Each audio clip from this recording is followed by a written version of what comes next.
We've landed here in South Waziristan in Wana. The army loads me into an armed convoy. We pass truckloads of heavily armed soldiers returning from patrols and arrive at the aftermath of a recent truck bomb. The size of this explosion, you can tell, was massive. It ripped out the fortifications, the walls here at the front, at the gate of this school, this cadet college, and killed in this location at least 3 Pakistani army soldiers.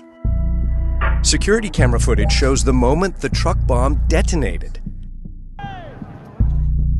Moments later, a second wave of 4 insurgent gunmen ran through wreckage of the gate and stormed the school.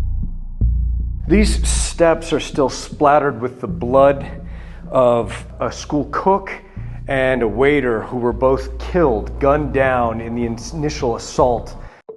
There were more than 500 students aged 12 to 18 on campus.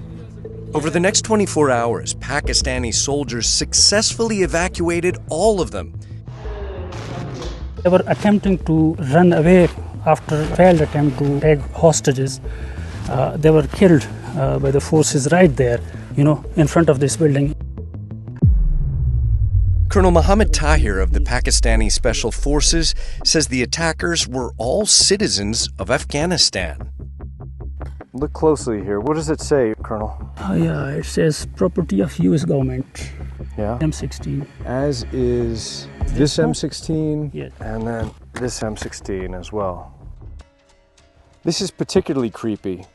The Army says each one of the fighters were found wearing these white headbands. This one is still stained with the blood of the dead fighter. This is a special ready for martyrdom force. These guys were ready to die fighting, carrying US-made guns. The US military confirmed to CNN that 3 out of the 4 rifles were supplied to Afghan security forces in and around Kabul years before the withdrawal. The Pentagon declined to comment further on this matter. The war between governments and jihadists along the Afghan-Pakistan border has been going on for decades. What is new is the recent appearance of US-made weapons in the hands of Pakistani Taliban militants in their propaganda videos. The Pakistani Taliban is an independent entity with deep links to the Afghan Taliban. I've counted more than 100 M16s, all with the marking property of US government. And the Pakistani military says that these were all captured from the hands of killed Taliban fighters. What happens to the weapons that were supplied to the Afghan government? Well, the Taliban get it all, or a majority of it. To get a sense of the scale of what the Taliban captured, I reach out to John Sopko in Washington, D.C. He spent 12 years as Special Inspector General for the U.S.'s $148 billion Afghanistan reconstruction program. It provided billions worth of weapons to the Afghan security forces. 300,000 some small arms weapons ended up with the Taliban. And it could go down the list. I mean, grenade launchers, communication stuff, rocket launchers, mortars, cannons, heavy machine guns, surveillance equipment. Nearly all of the night vision equipment that we provided to the Afghans, the Taliban got.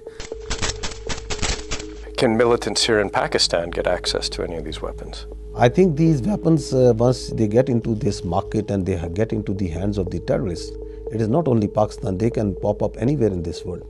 Because all these terrorist organizations, the non-state actors, they are very well connected with each other. Have the wounds changed over the years?